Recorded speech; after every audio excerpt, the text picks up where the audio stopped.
Our next guest, it's my pleasure to introduce the Honourable Marie-Claude Bibeau, Minister of Agriculture and Agri-Food. Minister Bibeau will begin with a statement. There'll be a 10-minute Q&A at the end. And Minister Bibeau, I have to say, I enjoyed your interview you had with Sean Haney this week. I thought it was great, and it's wonderful to have you here with us today. The floor is yours. Thank you, Mary. Bonjour à tous et à toutes. To say hello to everyone. Industry leaders from across the country. It's great to be with you in our new virtual world. On Tuesday, we celebrated Canada's Agriculture Day. Now, in its 5th year, Ag Day took on new meaning as we celebrated all the amazing women and men who make our agriculture and food industry the best in the world. Thank you for keeping our food supply strong over the past year in the face of significant challenges. Every aspect of farming has been impacted by the pandemic, but through it all, you ensured our grocery store shelves are stocked. And just like you are there for Canadians, our government is there for you. Since the beginning of the pandemic, we have delivered a range of investments that help farmers and food processors weather the storm. We provided billions in credit assistance and loan deferrals to help farmers and processors manage cash flow pressures. That included the 60,000 interest-free loans available under the Canada Emergency Business Account, with up to $20,000 forgivable. When you look at just the forgivable portions of those loans, they have the potential to provide $1.7 billion in direct support to farmers. We invested around $200 million to help farmers and food processors keep their workers safe, with support for mandatory isolation of migrant workers, safety equipment and infrastructure to keep working and housing environments safe. I've been touched to hear about how emergency funds are helping farmers all across the country. For example, the owners of Smoky Lake Forest Nursery in Alberta used the funding to invest in housing to keep their workers safe while they were stranded due to flight restrictions in Trinidad and Tobago. Funding helped the house and their family-owned Sundin Farms in Oromocto, New Brunswick, to expand their vegetable packing room, which meant workers could be safely social distanced and they could keep up with demand. We know how much farmers care for their workers and the health of workers in the food processing plants too. We must all be extremely thankful to those essential workers in food plants who are going to work despite the increased risk of COVID-19. We care deeply about them, and our thoughts are with those who have been impacted by COVID-19. One of the silver linings of the pandemic has been Canadians' renewed appreciation of the role played by women and men who work so hard to produce our food. While some Canadians may have taken this for granted before, they are definitely paying attention and showing their appreciation now. Our research shows almost 90% of Canadians said it is very important to ensure Canada's agricultural sector is successful and growing. And in a recent survey by Farm Credit Canada, 90% of respondents said that whenever possible, they try to buy Canadian-made food products. And as we look ahead, we want to ensure that agriculture continues to drive the relaunch of our economy. That's why your theme for this year's conference is so appropriate, unleashing Canadian agriculture's potential. We are already well on our way.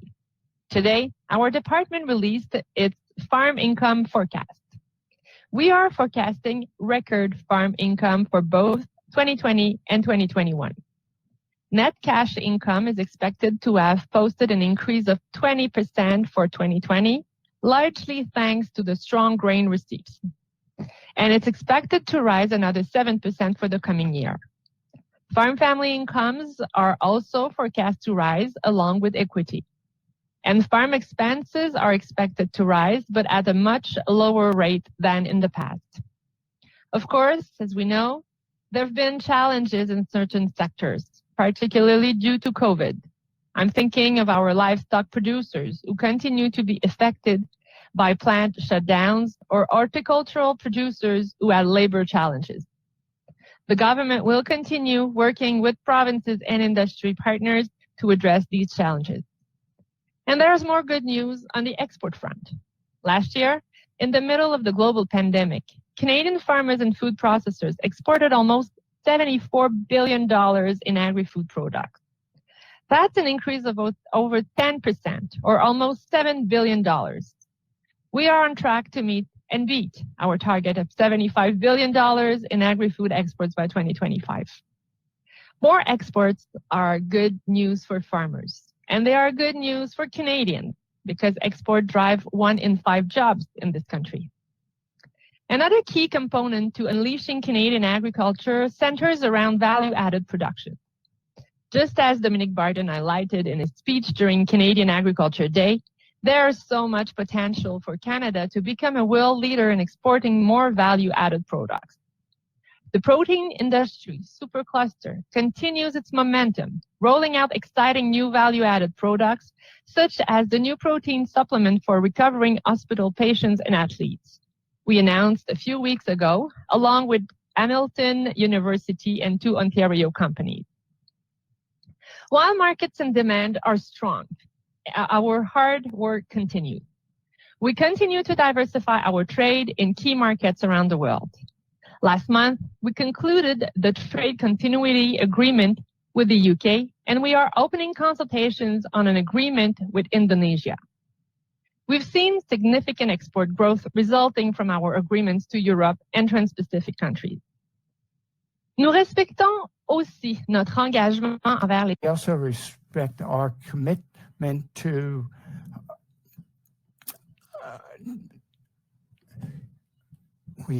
as a compensation for the agreements that were signed with the European Union, and that will be given out over 4 years and not wait. Over 70% of them have already received their second payment, and they know how much they'll be receiving in up until 2020. The for egg and poultry producers will soon be paid as well. The following stage will take into account and then we will be coming back to the producers to finalize the compensation for the agreements with Mexico and the U.S. Finally, although the Conservatives have just chosen Stephen Harper to represent them with dairy producers, and again suggested the supply management, our government will protect the system of supply management, but no longer give any share of the market during these trade agreements. That's what we've done with the latest trade agreement with the United Kingdom. And I would like to remind Mr. Blanchet that it was a Liberal government that set up the system, and that they will never be anything but opposition. Strong business risk management program. I know this is a priority for CFA. The risk profile of Canadian agriculture has changed, and our programs need to reflect that change. The previous government cut agri-stability by hundreds of millions of dollars to the point that far too many producers don't even register anymore. As you know, last November, our government put 2 key reforms on the table: eliminating the reference margin limit that the Conservative introduced, and boosting the compensation rate back to 80%. These changes alone will account for an added $170 million in payment directly into the pockets of the farmers who need it most. For example, pork producers who experienced significant declines in profit margins in 2020. For these changes to be put in place, we need the support of a large majority of provinces. In other words, we need 2 of the 3 provinces to join, and to join soon. I want to thank everyone on the line for all your advocacy to make this happen. It would be nice to see all federal parties advocate for provinces to make these changes as well. At the same time, we are focused on long-term reforms to BRM. Along with provincial ministers, we are just beginning consultations for the next 5-year agricultural policy framework, which starts in 2023. Through that consultation process on the 4 main BRM programs, we will look at longer-term improvements. I want these changes to be based on evidence and to be fair for the different sectors of the industry.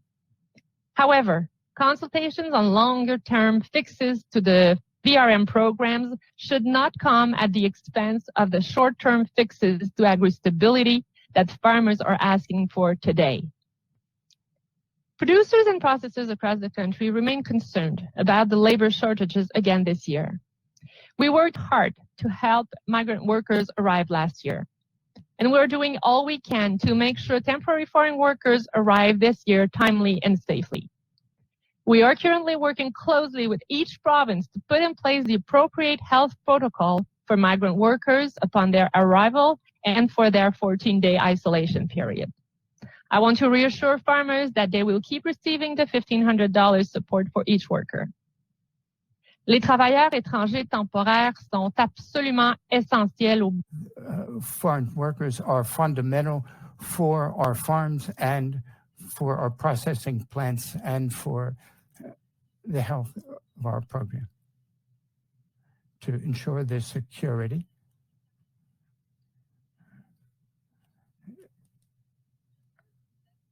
I can assure you that we will be doing everything to facilitate their arrival at the right time and in a safe way.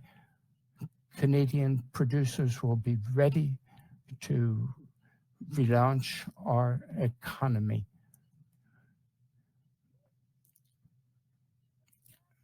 Producers are the first ones to realize that flooding and droughts have increased over the last few years, and I know that the environment is at the heart of the priorities of the associations.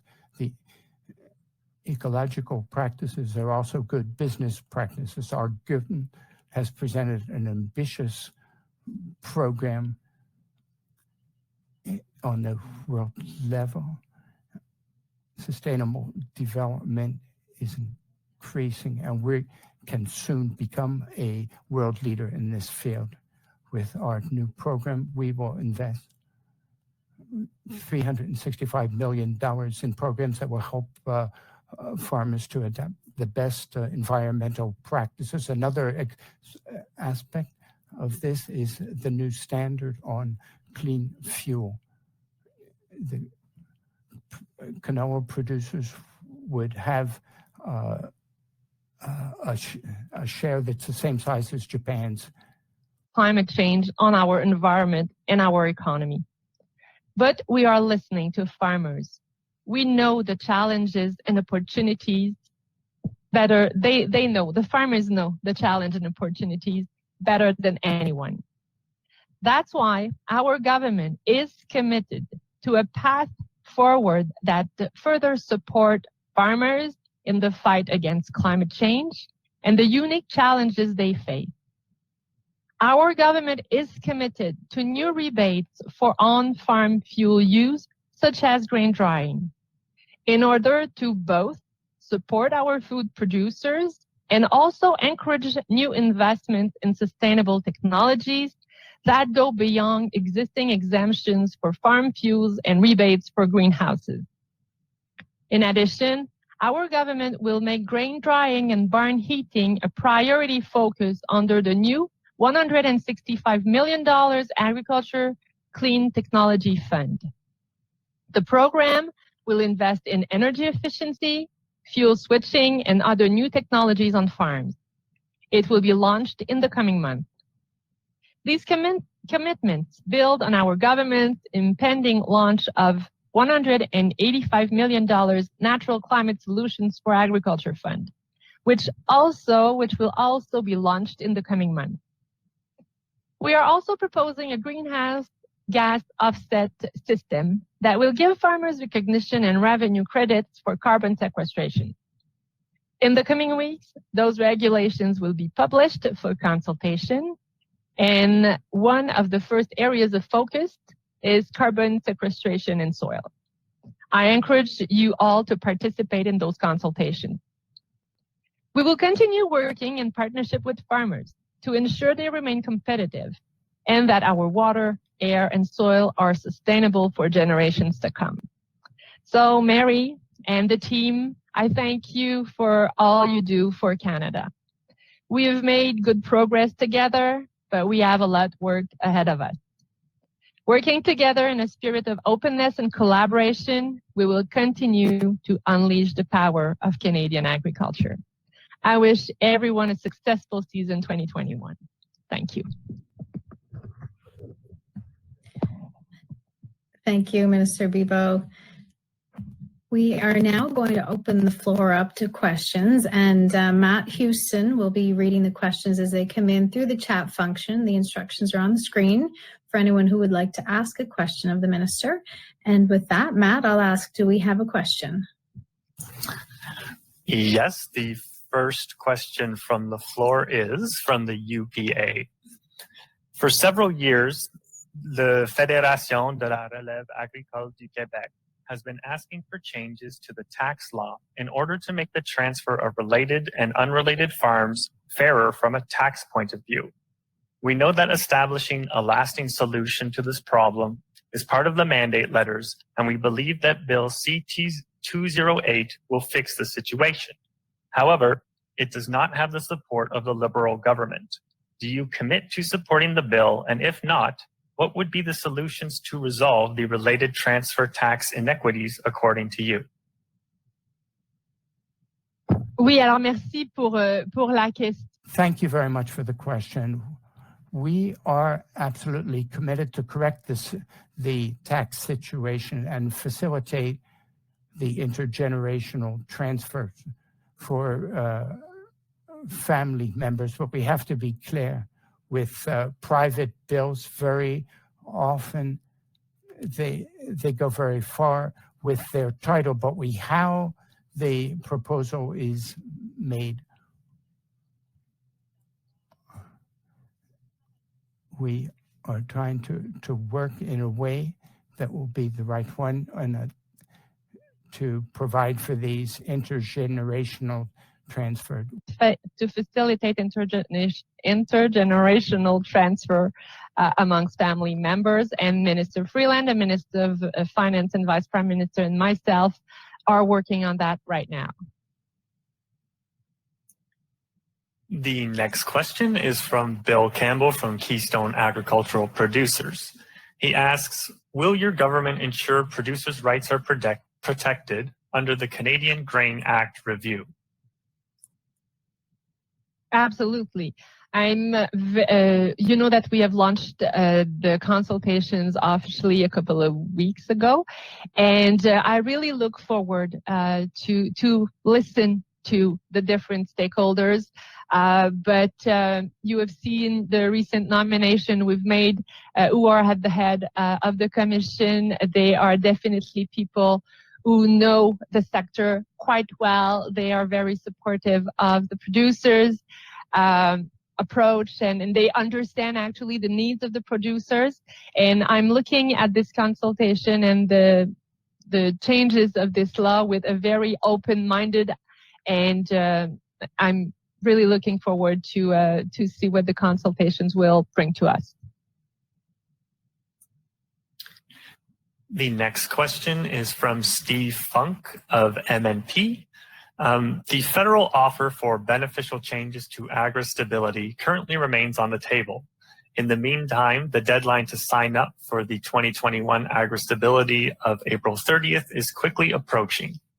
More important than that, however, is the fact that many farms are starting to lock in other parts of their business risk management strategies. Assumptions on what the agri-stability program will look like for 2021 are critical to these decisions. What can be done to ensure that key government decision makers are aware of the fact that decisions on integrated risk management strategies can vary significantly depending on the coverage offered by agri-stability? Well, I can tell you that we at the federal, in the federal government understand the situation, and we are really committed to find a solution. We've put a very significant offer on the table. We've got the support of many provinces like Quebec, Ontario, BC, and others. I've had recent conversation with my prairie colleagues, and we desperately need their support, and the sooner the better. I'm really committed to make this happen. I know the farmers need these changes, this improvement to agri-stability, and I want it to happen for all farmers across Canada.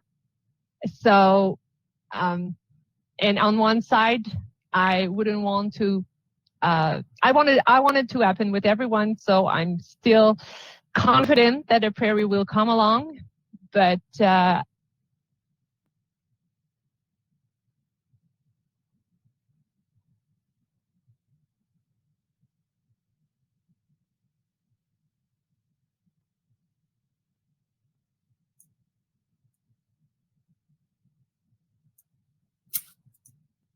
Sorry, I've just had some technical glitch in my internet there. I'm back. So the next question is from Cyr Couturier from the Canadian Agriculture Industry Alliance. Thank you for your support, Minister, for the agri-food sector. Will you include all ag and fish provinces in the BRM consultations? At least 6 provinces on the coast have ministries of agriculture and food, and they would likely be willing to participate in BRM discussions involving farmed and wild seafood. Are there barriers to this from your perspective? There's no barriers to consultation. And I think we're open to listen to, to be as inclusive as we can, and then the conversation will be done amongst provinces with the provinces and territories to see where we can reach a consensus. But I encourage everyone to participate to the consultation. The next question is from Andy Kuyvenhoven from the Canadian Ornamental and Horticulture Alliance. Thank you for joining us here at the CFA AGM. Ornamental farming grows good food for the soul, creating environments and gardens that reduce stress and give people places to relax. Will your government support our request to designate 2022 as the Year of the Garden? Well, I think it's an interesting proposal, and I look forward to learn more about it and to see what's the proposal.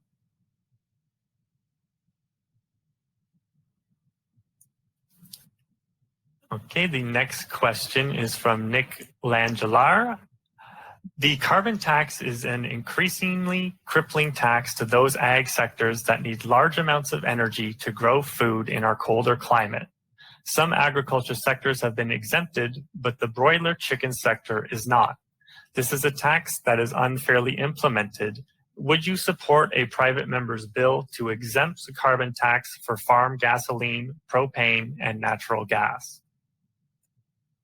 Well, we are committed as a government to support farmers, and we understand that the price and pollution, even though it is an essential tool for our country to do what it's needed to reduce the emission and achieve our objectives, we also understand that it brings an additional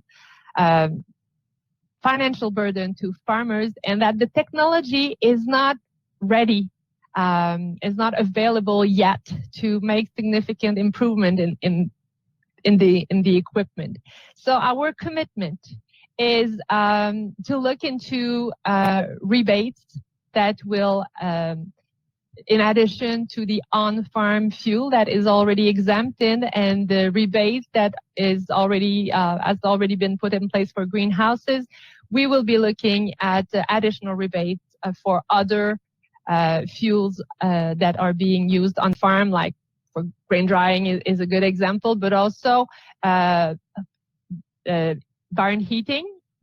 And we want also to make a priority of investing in innovation, development of new technologies, scaling up, commercialization, to specifically get these new technologies, these energy efficient technologies, on up to speed, and we want to support farmers financially for them to be able to afford these new technologies. So we intend to work on different fronts to really make this shift toward a more energy and environmental friendly economy, but also being there to support our farmers during the transition. The next question is from Todd Lewis from APAS. Labor Minister Tassi recently released a statement about the ongoing labor issue at the Port of Montreal. Have negotiations resumed, and have you impressed upon the Minister the importance of uninterrupted access for our offshore customers? Oh yes, I'm working closely with Minister Tassi. She understands very well the importance of having the port working well for our food supply in Canada. I can assure you that yes, she's well aware, and we're doing our best as a government to bring the two parties together.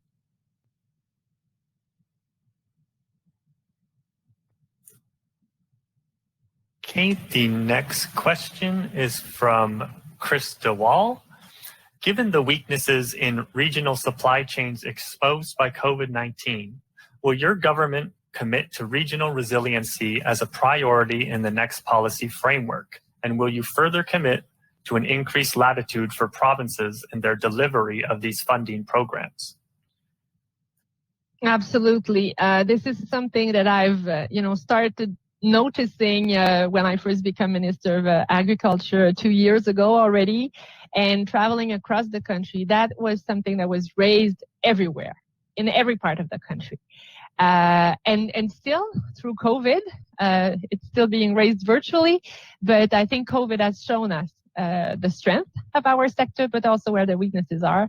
And I think we have to support more our local and regional food supply chain and invest more in our regional processing facilities.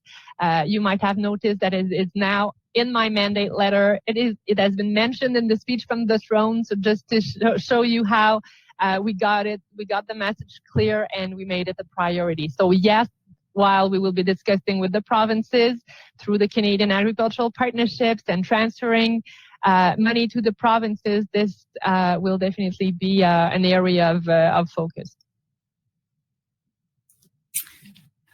The next question is from Crystal McKay. This week was Canadian Agriculture Day, and July 31st is Food Day Canada. Food security and public trust in food and farmers in Canada are two critical issues. What can the government do more to work with farmers and industry partners to keep food and agriculture top of mind for Canadians all year long and beyond the pandemic? Yes, it's definitely very important. And if COVID brought us one good thing, is that it has raised the tension around agriculture, and that if Canadians used to take food for granted, they now realize that farmers and food workers are essential workers, and that they are being thankful. And yes, it has to stay up top of their mind. Through the food policy for Canada, we have one of the initiatives that we want to roll out, but has been a bit delayed because of COVID, but especially to promote Canadian food and to strengthen the link of trust and pride from Canadian consumers with Canadian producers. Okay, and I believe that is all the time we have for questions from the floor. Thank you, Minister. We appreciate you making the time to speak with us today. Always my pleasure to be with you. Have a good 2021 season. Thank you.